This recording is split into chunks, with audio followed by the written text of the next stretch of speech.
When this generation of the IS launched a number of years ago, Lexus received praise for having really sharp handling, but they definitely received a lot of criticism for not having a direct answer to the turbocharged six-cylinder German alternatives. But that's quite different for 2022, because now we're getting a Lexus IS 500 F Sport Performance. Wow, that is certainly a mouthful. It is one of the longer Lexus names in the portfolio, but in a nutshell, this is the Lexus muscle car. Unlike other luxury brands that simply pull a number out of a hat and stick it on the back bumper, in this vehicle, the 500 means it has a 5-liter naturally aspirated V8 engine under the hood. This is one of only 2 remaining naturally aspirated V8 engines in passenger cars in the luxury segment. Lexus has one, Genesis has the other, but this is the only one you're going to find in an affordable, compact luxury sedan. Obviously, affordable is a relative term, and I should tell you now that I do not know how much this IS 500 costs because Lexus has yet to release pricing details. Now, by the time you're watching this video, they will have announced pricing details, so I'm just going to go ahead at this point in the video and assume that this is going to start right around the same as the Acura TLX Type S, which I think is in some ways the most direct competitor to this, but also in some ways the least direct competitor because it is very, very unlike the IS 500. This has a lot more in common with the BMW M340i and the Mercedes-Benz C63 AMG in terms of the structure of the drivetrain and the general design of the vehicle. In order to accommodate the bigger V8 engine, Lexus had to redesign the front end, so even though this looks a lot like the IS 350 F Sport, it actually has a different bumper. We have the multi-module LED headlights with the distinctive Lexus swoosh in there, and a bigger hood with a bigger bulge right there on top. This is about 2 inches higher in order to accommodate that big 5-liter V8. In addition to the hood being a little bit higher than the IS 350's hood, it's also a little bit longer because Lexus reworked the front end of the vehicle in order to accommodate that V8 engine. They've also tweaked the bumper in the rear. Now, unfortunately, they have not told me exactly how long this is versus the regular IS 350. It's probably about 2 inches longer just due to the changes up front. That means that this is still significantly shorter than the Acura TLX Type S. The TLX Type S is kind of an odd duck because the body inside is definitely compact sized. You have about the same kind of legroom and headroom figures that we find in this IS 500, but the vehicle is about 10 inches longer than this, and that all has to do with the Acura drivetrain. Versus the rest of the IS lineup, we have the same tail lamp modules. These are full LEDs that wrap from one side over to the other. The IS 500 gets a tiny little lip spoiler right here on the trunk lid, and then a definitely different bumper down here at the bottom with the stacked quad exhaust tips that the F brand has been known for. But you'll notice this is not a full-on F product. It's not an ISF.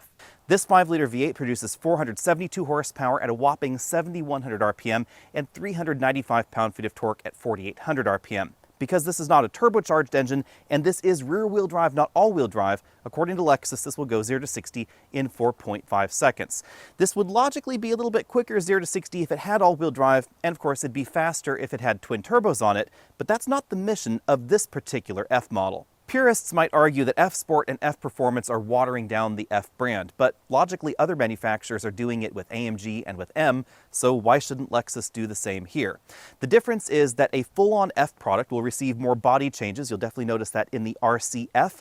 They also have things like the torque vectoring rear differential, more aggressive suspension setups, more aggressive braking, and even though this IS 500 receives more of everything, it doesn't receive the same level of changes that we find in the RCF, but it is definitely more than we get in the IS 350 F Sport. The full-fledged F cars from Lexus definitely have more of a track mission than we find in the IS 500. This does have standard summer tires, it does have an adaptive suspension system that's been upgraded over the IS 350, and upgraded brakes as well, but these brakes are not quite as large as the ones you'll find on the RCF, and the tires are not quite as large either. This has a staggered summer tire setup standard, but they're Bridgestone Potenza summer tires. They're not the grippiest ones you can get.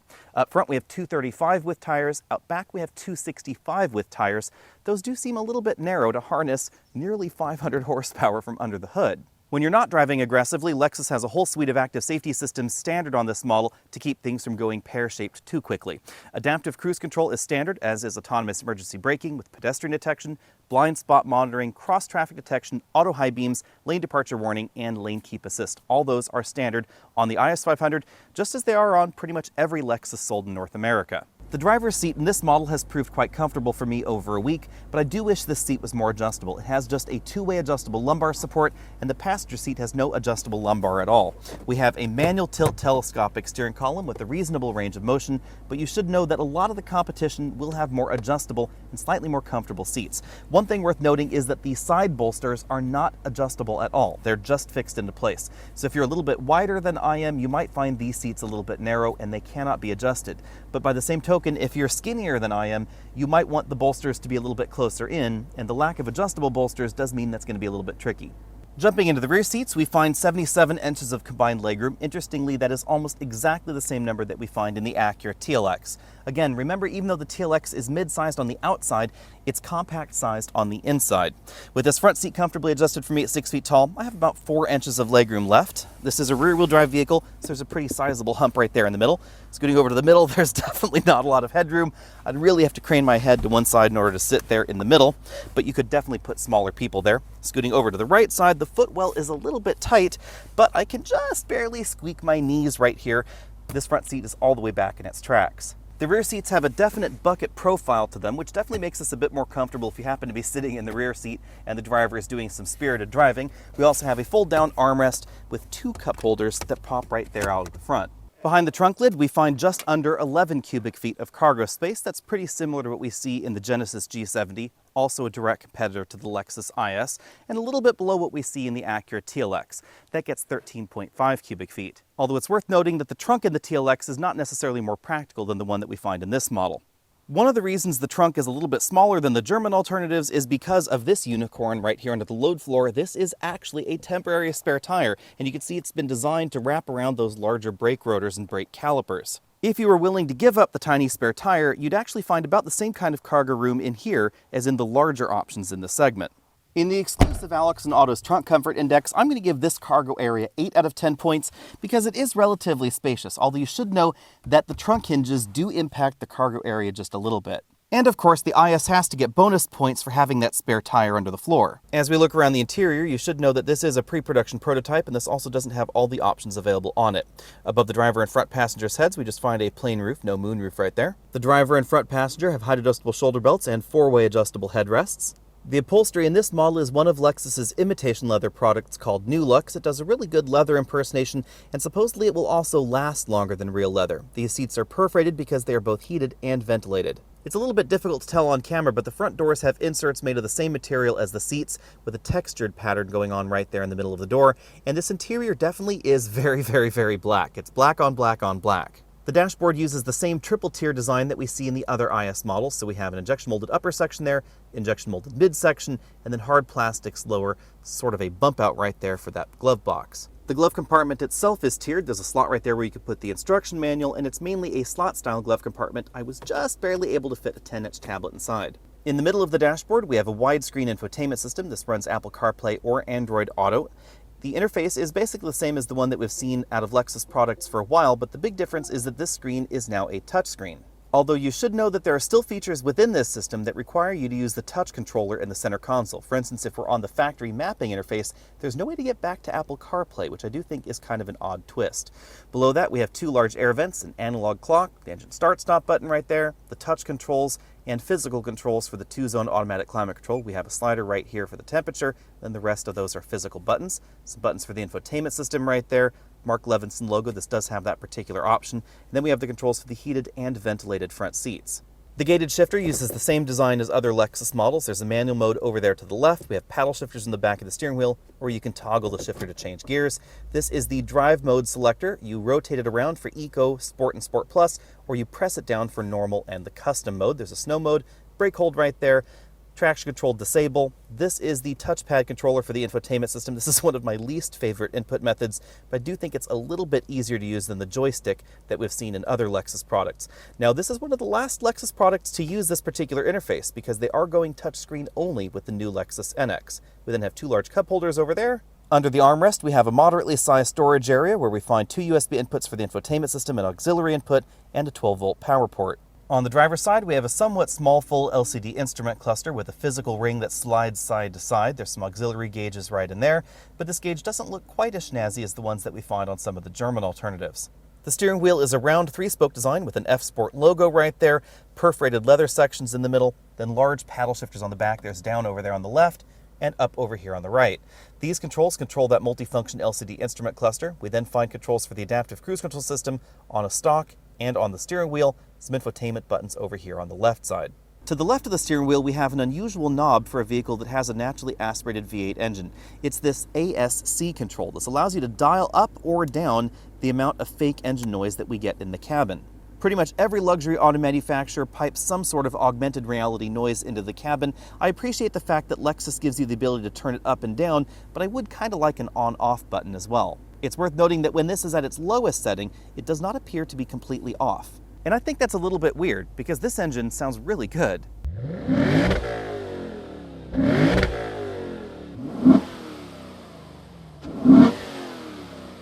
Today I'm out on a windier section of road than I normally film on for a good reason. This is the natural habitat for the IS500. Not really a track, and definitely not a straight road, because this is so much fun to drive. But let's go through the numbers first. 0 to 60 happened in this model in 4.6 seconds. Now, according to Lexus, this should go 0 to 60 in 4.5 seconds. And I think that is totally believable if this had grippier tires, or if you were on a grippier surface, say for instance, a drag strip.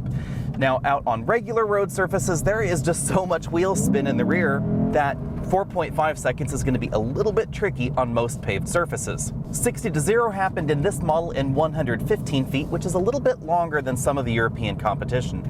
And that leads me to talk about the nature of the IS500. This is not an ISF, as I said before. This is not a BMW M3 competitor or a C63 AMG competitor. Instead, this is just the most fun Lexus IS500, I really should say.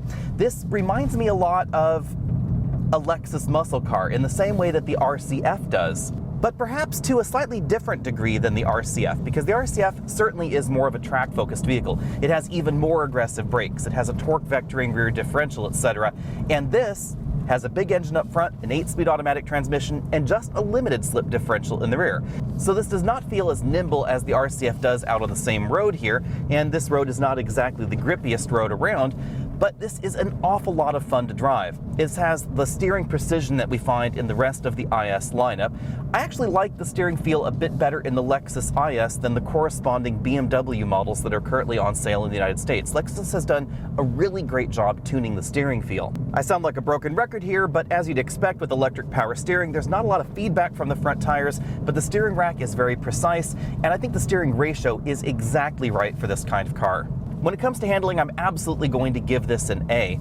Not because this grips the road like all versions of the BMW or Mercedes competition, but because of the feel. This has a lightness, a nimbleness that is surprising given the 5-liter V8 engine under the hood, and a weight balance that's probably about 55-45. In terms of weight balance, this is going to be better balanced than some Audi models out there, definitely better balanced than the Acura TLX. Now, I haven't talked about the Acura TLX too much yet, even though I think it is one of the most direct competitors to the IS500, because honestly, it doesn't feel anything like the IS500 out on the road. The TLX has a single turbo V6 up front. It's primarily driving the front tires, not the rear tires, although it does have Acura's super handling all-wheel drive system on it, and this only drives the rear tires, and you will certainly notice that. Even though this engine has to peak up at 7,100 RPM to produce all of the 470 plus horsepower, there are still gobs of torque at lower RPMs, and definitely plenty of horsepower down there as well, so it's pretty easy to break the rear tires loose. This car does not have as wide a tire as I thought it would. I really wish that Lexus had given this, say, 295 with tires in the rear, given it a bit more of a fender flare back there, because there is so much power that if you're just going to give a vehicle rear-wheel drive like this, it needs all the grip it can get. If I were going to buy an IS500, I would absolutely swap these tires out for the widest and grippiest tires that I could shoehorn into those wheel wells. The other reason I'm out here on this road surface is that it's not perfect. This is a really winding road surface. It's a lot of fun, but there are definitely a lot of potholes, a lot of dips and dives, and even when I'm in the sportiest drive mode now, Sport Plus, the ride quality in the IS500 is excellent, so I certainly give this an A. And if I put this in the normal mode, it just floats over these larger road imperfections. Now, depending on exactly what you're looking for in a performance vehicle, this may or may not be good for you, because if you're looking for the next level in performance, you should take a look at the Cadillac performance alternatives. You can get rear-wheel drive models of those. You should also take a look at some of the BMW or Mercedes performance vehicles. They're going to be stiffer than this, but I actually think this is the perfect balance for a daily driver. This is an awful lot of fun, but it's still very comfortable. So if you're out on a broken highway or you're out on the average interstate in the United States, this isn't going to knock your teeth out. In fact, it's going to be very, very comfortable even for longer highway journeys. And even though you can get a little bit of rear end lift, and sometimes this will feel a little bit soft, a little bit floaty over certain pavement surfaces in the normal mode, you can still button things down a bit by putting this into sport mode. And I'm willing to give up a little bit of handling prowess, a little bit of tip and dive, and a little bit of body roll for the added comfort that we get in this suspension. In my cabin noise testing at 50 miles an hour, this cabin seemed a little bit quieter than the last IS350 that I drove, which surprised me a bit. I'm not entirely clear why that is. It could have to do with the tire compound that Lexus chose for this vehicle. I measured 70 decibels in here at 50 miles an hour, so I'm certainly going to give this an A when it comes to cabin noise. This is among the quietest compact luxury sedans that you can get. On the other hand, when it comes to fuel economy, I'm certainly going to have to give this somewhere between a C- and perhaps a D+, because I have been averaging about 17.9 miles per gallon. That might have something to do with the way that I have been driving the IS500, because this is an awful lot of fun. But it could also have something to do with the drivetrain. This is, after all, a 5-liter naturally aspirated V8, not a small displacement turbocharged engine like we find in the European options. And of course, this is not a new engine. It's the same one that's been kicking around the Lexus portfolio for a while, so you should logically expect higher fuel economy in a newer engine design. This Lexus is quite simply one of the most fun vehicles that I have driven in quite some time. And it's also one of the few vehicles that I have thought to myself, everything in here is so well sorted that I would only make one tiny change, and that would be a hydraulic power steering rack. Because I do wish this had a little bit more feedback from the front tires. This is so much fun. I can't believe that Lexus did not put this engine in the IS sooner. Now, 19 miles per gallon EPA, 18, 17 in the real world, that's not exactly great, but I think it is a decent price to pay for the amount of fun and the noise that this engine makes. This engine sounds absolutely incredible. And yes, not all of that engine noise is real, but you can dial that down with that ASC knob right over there to the left of the driver, and it still sounds incredible. Nothing sounds like a naturally aspirated V8 engine in this segment, because nobody else has a naturally aspirated V8 engine in the segment. This is the only one left. Actually, there is just one more thing that I would change about this vehicle, the transmission software. I wish the shifts were a little bit faster. That's something that Lexus could fix in the software. It probably is not a mechanical thing with this transmission. But if I'm just cruising out here on this road and then I decide I want second gear, there we go. Now we're in second. Now things are a little bit faster if I'm in Sport Plus, because on this same level slope here in drive, the transmission is now in 5th gear. So if I command second, there we go. It definitely happens faster, but that's not because it actually shifted any faster. It just started from a lower gear.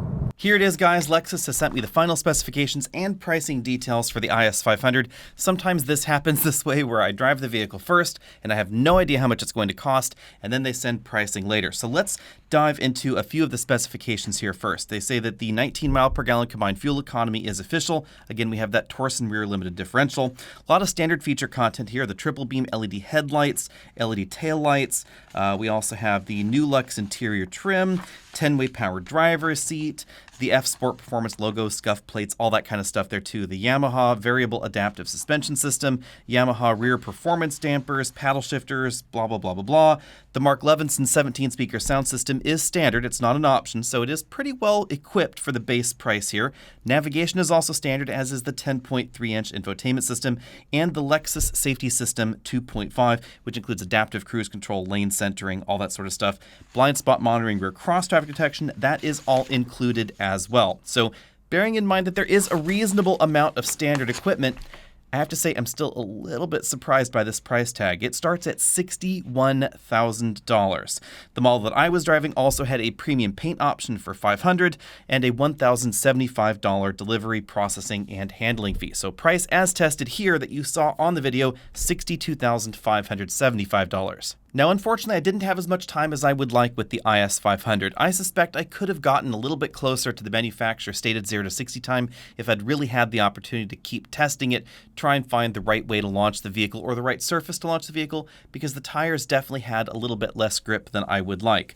But here is some comparative pricing to keep in mind. $61,000 is where this starts. A C63 AMG, which is just about as fast, has standard all-wheel drive, $56,500. That is significantly less expensive. An M340i, which is rear-wheel drive, $54,700. If you want the all-wheel drive version, $57,700, so still less expensive than the IS500. That will get you 0 to 60 in 3.8 seconds. The Audi S4 is the veritable bargain in this segment with a base MSRP of $50,500, so more than $10,000 less expensive. Now, the German options aren't going to have all the same kind of standard equipment that we find on the Lexus, but even roughly comparably equipping them, the Lexus seems a little on the pricey side. Bearing in mind that the Lexus does have a bit more standard equipment on it than we find in the German options, I had really hoped that the price tag would be a little bit closer to, say, $55,000 than just over $60,000. And here's why. A C63 AMG is $68,600, a BMW M3, $69,900 starting. And the IS500 isn't really trying to be a C63 or a BMW M3, but the price point is not really that far off. If you're looking to spend over $60,000 on your next luxury sedan, going up to $68,000 is not the biggest stretch. Especially when you consider that the jump from an IS500 up to a C63 AMG is actually smaller than the jump from an Audi S4 up into an IS500 in the first place. Now that said, the IS500 has a lot going for it. The V8 engine is the entire reason to buy the IS500 if I'm being perfectly honest. The exterior is definitely stylish, the interior is luxurious. It's not quite as nice as the newer European options in my opinion. I didn't find it quite as comfortable as the BMW or the Mercedes, but the engine sounds absolutely incredible. And I would actually pit the sound of the IS500's engine easily against the sound of the current generation BMW M3 or even the C63 AMG.